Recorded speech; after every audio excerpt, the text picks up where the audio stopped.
Pierre! Wow! Oui, Christian, je suis d'attaque. Alors, vas-y, mon Pierre, on t'écoute. Tu parlais il y a 2 secondes de Maxime Bernier. Oui. Moi, je trouve que c'est un beau tata. Ah, je te dis pas le contraire. Parce que, regarde, tu peux pas nier qu'il y a des changements climatiques. Et personne ne peut nier ça. Mais Tu peux, évidemment, en chercher les causes. Absolument. Ça, on peut discuter là-dessus. Absolument. Mais tu peux pas nier qu'il y a des changements. Mais je parle de tata parce que je vais vous parler de tatar. Ah, c'est ça. Permets-moi simplement de te dire que dans le cas de Maxime Bernier, moi, je suis tout à fait d'accord avec toi. Sauf que, par exemple, dans une société libre et démocratique, des personnes devraient pouvoir assister à des discours qui se font sans être entravés et sans être attaqués et insultés. Oui, ça, je suis bien d'accord. Alors, vas-y. La liberté d'expression, moi, je vais défendre ça, même si je ne suis pas d'accord avec toi, ni avec Éric, ni avec personne. Fais un Voltaire de toi-même. Mais je suis d'accord avec moi-même. Parfait. C'est le principal. C'est le principal. Solidaire. Alors, je voulais vous dire un mot sur Thomas Tatar, que je ne connais pas tellement que ça, mais Thomas Tatar, qui joue maintenant pour le Canadien de Montréal, il apprend le français. Ah oui? Hein, oui. Bravo. Ça fait pas si longtemps que ça qu'il est avec le Canadien. Carey Price, parle du français, lui? Non. Je pense pas. Ça fait combien de temps qu'il est avec le Canadien, Carey Price? 8 ans? 8 ans. 8 ans? Ah, ça fait longtemps. Bien plus que ça. Est-ce qu'on peut souligner d'ailleurs que Greta, lors de la manifestation, a pris la peine de s'adresser à la population en français, dire plusieurs phrases. Donc, elle en a fait plus, donc, en quelques instants, que les joueurs du Canadien, qui sont des icônes montréalaises et qu'ils ont des millions de fans, personne, pas un mot. Bravo, Greta. Alors, voilà. Alors, Tatar a déclaré à la presse que le soir, avant d'aller au lit, plutôt que de jouer à des jeux vidéo, il suit des cours de français. C'est un monsieur c'est un jeune homme qui connaît plusieurs langues, mais il a décidé, lui, qu'il jouait à Montréal, et puis que Montréal, c'est au Québec, puis le Québec, c'est en français que ça se passe, et puis il a décidé de s'intégrer, et puis d'apprendre le français, même s'il connaît plusieurs langues, il est très polyglotte, il a vécu en Europe, puis... Mais il dit, moi, je respecte le fait français. Il dit, les gens parlent cette langue ici au Québec, et puis moi, j'essaie de l'apprendre parce que c'est une question de respect. Oh, wow. Moi, je trouve que c'est bon d'entendre ça. Un joueur de hockey du Canadien de Montréal. C'est rafraîchissant. Extraordinaire, honnêtement. Bravo, M. Tatar. C'est un peu dur pour moi en ce moment, que je ne parle que l'anglais, mais j'apprends. Je veux parler français. J'aime le français. C'est une langue utile à connaître. Puis tant qu'à jouer ici, je ne vois pas pourquoi je ne le ferais pas. C'est respectueux pour les gens d'ici d'être capable de leur adresser quelques mots en français. Il dit, moi, je veux respecter les Québécois. Fait que bravo, Thomas Tatar. Hein? C'est admirable. Puis non seulement ça, il va pouvoir entrer en contact avec les plus belles filles du monde. Ben oui. Alors, moi, je trouve que c'est rare qu'on entend ça de la part des joueurs de hockey, parce que si on a vu, si on suit le moindrement le hockey, il y a presque, il n'y en a plus là, de Québécois de langue française. Il joue dans le club canadien? Écoute, je suis plus ça vraiment. Peut-être que Bob pourrait nous dire ça. Je suis plus tellement. Je sais qu'il y avait eu donc, puis je lisais ce matin qu'ils l'ont renvoyé dans les mineurs. J'ai un ami à moi qui me parlait de 2 joueurs. Donc, 2 joueurs francophones, 2 joueurs québécois qui seraient au sein de l'équipe du Canadien. Ah. Alors, demande-moi pas de les décliner, par exemple, parce que moi non plus, je vais t'avouer candidement que j'ai un peu lâché la patate de pain. Oui, hein? Ben, ils partent en disant, tous les chroniqueurs sportifs, moi je suis ça de très loin, ils partent en disant, c'est sûr qu'ils ne feront pas les séries. Et puis ils partent en disant, ben, les Molson sont très satisfaits de la situation parce que l'argent rentre à plein. Oui, puis je pense qu'ils ne veulent pas de club à Québec non plus, hein, parce que c'est des droits de diffusion, des trucs comme ça. Ils n'ont pas de l'air, non. Ils ont de l'air à s'objecter. Ouais. Et puis, le centre Molson est toujours plein. puis ils vendent leur bébelle, puis ils vendent leur bière, puis leur hot dog, tout ça, à bon prix. Puis ils font de l'argent comme de l'eau, même si le club perd. Ouais. Ça ne motive pas plus que ça. Puis, ils se calissent de... Oui, ils se calissent des amateurs de sport québécois. Et c'est pour ça que moi, comme toi, comme plusieurs d'entre nous, il y a une désaffectation. Tu as tout à fait raison de le souligner. Moi, j'aimais ça le hockey quand le Canadien gagnait. Quand le Canadien gagnait, puis quand tu l'as dit tantôt, quand il y avait des joueurs québécois. Puis quand il y avait des joueurs québécois. Tu sais, je veux dire, moi, là, j'écoute le Canadien, là, c'est la Ligue européenne, tu sais, je veux dire. Moi, j'ai pas de sentiment d'appartenance beaucoup, là, tu sais. C'est ça. Moi, je trouve que c'est bien dommage, parce que un peuple s'identifie à ses équipes sportives, comme a souvent dit Bob Sirois. C'est très rassembleur. Ouais. C'est un outil fédérateur extraordinaire. Moi, je ne peux pas être plus d'accord avec toi là-dessus. Là. Puis c'est instrumentalisé, mais contre le Québécois moyen. C'est contre nos intérêts. C'est toujours la même ritournelle. Oui. Deuxième sujet, je ne sais pas si vous savez ça, il y a eu une manifestation en fin de semaine contre la loi sur la laïcité. J'ai vu ça passer, effectivement. Puis les journaux en ont fait une autre. Grand état, alors qu'il y avait beaucoup d'autres nouvelles importantes qui se passaient. Il y avait moins de 200 personnes. Mais il y avait moins de 200 personnes, oui. Ils disent plus de 200, plus ou moins. Ben, ça s'est passé dans le parc Extension. Et puis, la loi 21 était barrée d'une ligne rouge. Et qui présidait cette grande cérémonie? Charles Taylor. Évidemment. Charles Taylor, pour ceux qui s'en souviennent pas, là, c'est le grand ami de Pierre Elliott Trudeau, celui qui a fait emprisonner 500 Québécois durant la crise d'octobre. Ah oui, j'ignorais cet fait-là. Oui, ça a toujours été des grands complices, tous les deux. Oui, grands complices. Alors, ça te donne une idée du personnage. Tu sais, on le présente souvent comme un grand philosophe, mais Charles Taylor, c'est un trou de cul. Mais honnêtement, tu m'apprends ça parce que non, j'ignorais complètement qu'il était derrière l'emprisonnement. C'est-tu le maire de... C'est un maire, lui? C'est pas lui qui est maire, non, lui? Ça, c'est Steinberg, ça, tu me parles. Non, Charles Taylor, c'est un professeur d'université. Sociologue. C'est celui qui a... La commission Bouchard-Taylor. La commission Bouchard-Taylor, excusez. Qui a renié sa parole. Oui, qui a renié sa parole complètement. Voilà. Là, aujourd'hui... Qui reste à la chute, lui. Hein. Il dit, je sais pas. Oui. Dans le coin de... Parce que c'est très anglophone. Tant qu'à moi, il pourrait chuter. Et il dit que la loi 21, c'est très dommageable pour le Québec, et puis interdire le port des signes religieux à certains employés de l'État, c'est quasiment du nazisme. Et puis, en tout cas, cette petite manifestation-là a pris beaucoup d'importance dans les médias, une importance qu'elle n'aurait pas dû avoir. Ils sont allés chercher du monde un peu partout pour dire un peu n'importe quoi, dont une catholique, je ne sais plus son nom, ça ne m'intéresse même pas de le dire, une catholique qui dit « Moi, j'ai le droit de porter ma croix. » Ben oui, porte-la ta croix, mais va enseigner que ta croix dans le cou. C'est tout simplement, hein? C'est pas compliqué, ça. Ou encore, va enseigner, mais va enseigner dans un collège privé. Ben, c'est ça. Parce que dans un collège privé, tu as le droit de le porter. De toute façon... Hein? La loi le permet de le porter. De toute façon, tu vois que ces gens-là qui sont de mauvaise foi... Oh, Pierre, arrête avec tes jeux de mots, là. Je trouve que tu me parlais de la chute tantôt, là. Je trouve qu'on est tombé bien bas.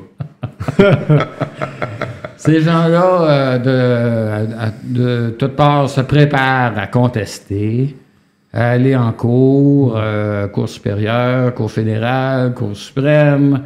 Ils vont faire de la merde pendant des mois. Une chance que le gouvernement Legault a dit qu'il appliquerait la clause dérogatoire. Puis, si jamais la Cour suprême renverse ça, ben là, ça va être la révolution au Québec. Penses-tu? Je sais pas. On est tellement habitué de s'écraser, c'est tellement une deuxième nature que moi, honnêtement, je redoute sincèrement le fait de nous voir nous aplaventrir une fois de plus. Ben, on ne peut pas laisser passer. Je le sais, Pierre. Moi, regarde, je vais déchirer ma chemise, là. Fait que, ça va me coûter cher, d'ailleurs. Mais... la très grande majorité des Québécois veulent ça. Oui, je le sais, Pierre. T'as raison. On va-tu céder à une petite minorité? On est habitué. C'est ce qu'on fait d'habitude. Oui, c'est ce qu'on a toujours fait. Mais... les accommodements raisonnables, là, c'est ça. Hein? Regarde, t'as des groupuscules infimes minoritaires. Regarde, par exemple, des assidiques à Montréal qui avaient une école juive pour garçons, puis de l'autre côté de la rue, t'avais un gym, puis t'avais les filles qui s'entraînaient. Ouais. Puis non, écoute... Mais ça a commencé avec la communauté juive, les accommodements, beaucoup, là. Ben avec Outremont, en fait. Ça, Outremont, après ça, ça s'est étendu à d'autres communautés religieuses aussi. Bref, je sais pas, on va voir. Moi, j'ai hâte de voir les piscines non mixtes, les bains pour femmes, les bains pour les hommes. Moi, je trouve, puis je pense que vous êtes d'accord avec moi, les gars, la loi 21 ne va pas assez loin. On pourrait aller plus loin. On pourrait aller bien plus loin que ça. Moi, je trouve que mais c'est un consensus social, parce qu'on s'entend que si le gouvernement allait plus loin, c'est certain que ça passait pas. Moi, je pense que le gouvernement aurait pu aller au niveau des garderies aussi. C'est quand tu parles d'institutions publiques, c'est les garderies aussi. Moi, je pense, oui, mais là, tu fais quoi avec les garderies privées? Parce que comment tu l'appliques les garderies privées? Tu l'appliques CPE, mais les garderies publiques. S'ils sont subventionnés, moi, je m'excuse, mais c'est public. Puis si les écoles sont subventionnées, les écoles privées sont subventionnées à hauteur, des fois, de 60-70 ben on devrait appliquer la même loi. Tu sais, ça, c'est un sujet intéressant, les subventions aux écoles privées. Exactement. Mais on reviendra là-dessus une autre fois, puis là, on va se fermer, puis on va laisser la place à Pierre. Excuse-moi, Pierre. Parce qu'on y gruge du temps. Vas-y, mon Pierre, je suis désolé. C'est pas grave. Mais je trouve que c'est une première bonne étape, en tout cas. Oui, c'est sûr. On verra pour la suite. Commençons par ça. Tout à fait. C'est un minimum. Tout le monde est d'accord là-dessus. On s'entend. Et même le minimum, on a de la misère à le faire accepter par tout le monde. Il n'y aura jamais d'unanimité de toute façon. Oui. Mais plions-nous devant la volonté de la majorité. Il faut. Et puis, si on ne le fait pas, il n'y a plus rien à faire. Tu as raison. D'accord. Bon, parlant de patrimoine maintenant... Moi, j'ai été estomaqué de voir qu'il y a une maison plus que centenaire à Québec qui a été démolie la semaine dernière, la maison Paquier, une des plus vieilles résidences au Canada, qui est tombée sur le pic des démolisseurs. Les nouveaux propriétaires, une maison qui a été habitée sans interruption par 8 générations, ils ont obtenu un permis de démolition de la Ville de Québec. Puis plusieurs groupes de patrimoine s'étaient objectés, mais la Ville de Québec, comme on dit tout le temps dans ces cas-là, dit que la Ville ne peut refuser la demande de démolition déposée par le propriétaire, celle-ci étant conforme. Fait que c'est la Ville qui décide. Le ministère du patrimoine s'en lave les mains. Ils n'ont rien à dire. Non. C'est la Ville qui décide. Incroyable. Non. Ça, je trouve ça inacceptable. Moi, je trouve que c'est un manque. C'est un manque total de respect pour notre patrimoine, pour notre histoire, pour qui nous sommes. Hein? Il faut faire de la place pour le nouveau, hein? Mais il faut s'oublier. Il faut s'oublier là-dedans. C'est terrible. Moi, Puis, encore une fois, les citoyens n'ont pas été consultés dans le processus. On commence à être habitué à ça, là? Oui. Puis, faudrait-il attendre que d'autres maisons du même âge soient démolies pour que les modifications de la loi sur le patrimoine culturel soient effectuées? Je pense que ça presse. Parce que les villes font ce qu'elles veulent. Oui. Puis, non seulement ça, on en a parlé tantôt un petit peu, Pierre, ça... Même si on met des normes et des réglementations au niveau du patrimoine culturel, s'il n'y a pas personne pour vérifier, là, s'il n'y a pas personne pour aller chapeauter ça, ou des vérificateurs, ou des gens, comme des inspecteurs, c'est comme pour l'environnement, il n'y a pas rien qui se fait. Tu te réveilles un matin, la maison est démolie. Exactement. Les bulldozers ont passé. Oups, c'est la ville que, le propriétaire a respecté les normes. Et même s'il n'y avait pas de permis, des fois, il va payer une petite amende. C'est ça. va s'en tirer facilement. Puis avec l'argent qu'il fait sur la reconstruction, puis la vente du bâtiment, c'est n'importe quoi. Fait qu'il y a un gros laisser-aller dans ce domaine-là au Québec. Et puis, c'est bon de le rappeler toutes les semaines. Oui. J'ai de la famille, des bons amis qui vivent c'est des Italiens qui sont en Italie. En Italie, là, tous les bâtiments, les vieux bâtiments sont protégés. Ça peut se faire ici aussi, là. Je veux dire, voyons, là. Mais il y a une question d'argent. Mais encore là, tu vas me dire, les Italiens n'ont pas d'argent, puis je vais te dire, oui, c'est vrai, tu as raison. Mais fait que donc, ça revient à quoi? C'est de dire, oui, il y a une question, l'argent, c'est dans la guerre, mais il y a aussi une question de volonté, de vouloir préserver notre patrimoine. Et c'est ça qui est déficient. Et c'est un des reproches que fait d'ailleurs Gilles Proulx régulièrement lorsqu'il est à la télé ou à la radio. Il nous dit une chose, on efface tout de notre histoire. Une fois de temps à autre, on laisse une plaque, mais rien d'autre. C'est ça. Oui. C'est une abomination. Il a tout à fait raison de souligner à mon sens. Effectivement. Alors, voilà. Pierre, dernier élément. Je t'en prie. La croisière s'amuse trop. Papa, ça va. C'est quoi ça? J'ai hâte de t'entendre là-dessus. Non, mais il y a de plus en plus... c'est une grosse mode, hein? Peut-être à cause des retraités. Mais il y a de plus en plus de gens qui font des croisières. Je plaide coupable, j'en ai fait une. À un tel point là, que les villes européennes là, sont saturées. À Venise, là, ils n'en peuvent plus. Là, ça n'a plus d'allure. C'est des tonnes de gaz à effet de serre qui sont crachés par les bateaux de croisière. Des flots de touristes par milliers qui débarquent et qui détruisent tout. Ça lisse. Moi, ce que j'ai... Quand j'en ai parlé un petit peu, j'étais à Rome, j'en ai jasé un petit peu avec des guides touristiques, même chose à Athènes. Ce qu'ils me disaient, c'est le tourisme originaire d'Asie. Les touristes asiatiques, ils ont des gros problèmes avec ces touristes-là parce que le respect du patrimoine, tu sais, on a comme une conscience, en tant qu'Occidentaux, on a comme une conscience de notre héritage culturel.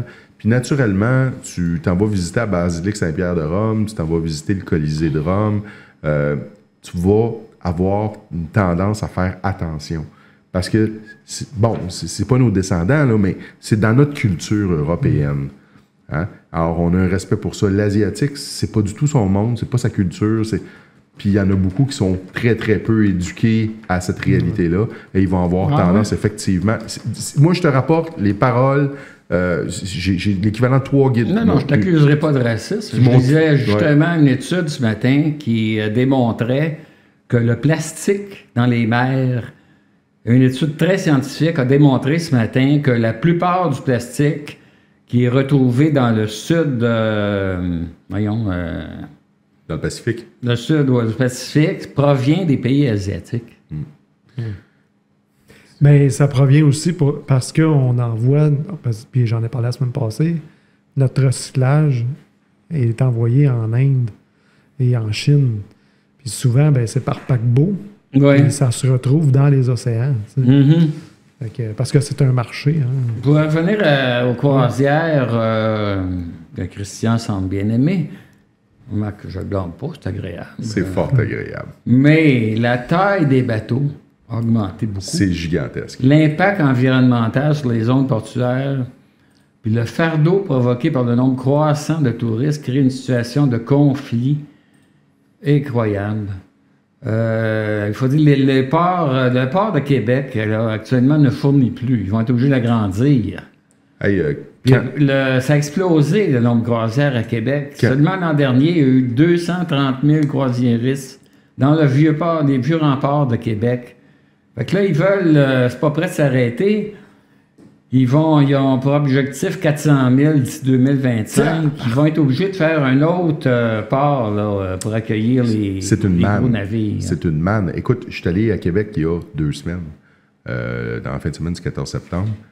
Et écoute, je te dis, Pierre, il y avait littéralement 6 bateaux de croisière alignés dans le port de Québec. Et c'était près de 8000 passagers, 8000 touristes qui débarquaient dans le Vieux-Québec. Ouais. Et là, il y avait une file pour le funiculaire, mon ami, qui allait presque au quai du port. C'était complètement fou. C'était vraiment complètement... C'est très bon pour l'économie, oui. on va dire, mais sais-tu que chaque navire de croisière émet en moyenne 5 à 8 tonnes de gaz à effet de serre au cours de son escale au port de Québec? Oui. Ce qui est énorme. Est-ce qu'on ne devrait pas, à ce moment-là, parce qu'on sait que le phénomène n'ira pas en s'amenuisant, tu l'as dit toi-même, il y a même des objectifs d'augmenter la clientèle. Est-ce qu'on ne devrait pas imposer des normes internationales à tous les constructeurs de navires et à ceux qui possèdent déjà des navires, aux croisiéristes, donc pour qu'ils réduisent leurs émissions polluantes, donc qu'ils soient en mesure de fabriquer, puis ça existe là, hein? On est capable de fabriquer des moteurs qui polluent peu. Pourquoi on n'impose pas cette norme-là aux croisiéristes pour s'assurer à ce moment-là qu'on ait des émissions qui soient amoindries à tout le moins? On sait qu'on peut pas croisiéristes, puis pas seulement qu'aux croisiéristes, à tous les paquebots qui transportent des matières... ça, c'est d'autant plus important. De l'Amérique aux pays asiatiques. Il y a des allers-retours qui se font... C'est effrayant ce qui se passe. Tu sais, nous autres, on envoie... Les porte-conteneurs, les vraquiers. On envoie notre stock en Asie, et puis eux autres, ils nous renvoient ça. Fait que tous ces paquebots-là qui se croisent en pleine mer, là, c'est incroyable la pollution que ça cause. Tu as tout à fait raison de le souligner. Puis d'ailleurs, c'est, je pense, probablement une des plus grosses problématiques au niveau de la pollution, des émissions polluantes présentement. C'est justement ces navires de croisière-là. Autant des déchets plastiques qui sont libérés en pleine mer que les émissions polluantes, parce que il y a très peu de normes de contrôle de pollution sur ces navires-là. Les vraquiers, les porte-conteneurs, souvent ont des technologies pour leurs moteurs qui datent des années 1950. Là. Ils sont 60-70 ans en arrière au niveau technologique. Et la pollution est considérable. Oui, puis il est démontré que leur propre, même les pêcheurs, leur filet de pêche, ils les jettent, ils s'en débarrassent à la mer. C'est ça. Il y a beaucoup de plastique. Tout ça aussi, il faut bien réaliser que la surconsommation, il est pour beaucoup. Oui. Et là-dessus, je vais terminer en disant que là-dessus, Greta a raison. Oui. D'accord. Je suis d'accord. Je dirais pas le contraire. Je suis d'accord. C'est sûr. C'est une des problématiques qui fait que... Mais bref. Alors, je vais laisser Eric on va s'en parler. susciter la controverse. Ouais, c'est ça. Par lui arrive la controverse. Alors, mesdames, messieurs, restez avec nous. On vous revient dans 2 minutes. Restez assis ou allez vous chercher un verre de liqueur. Alors, venez nous écouter. Donc, dans 2 minutes, on vous revient avec la chronique. Allez.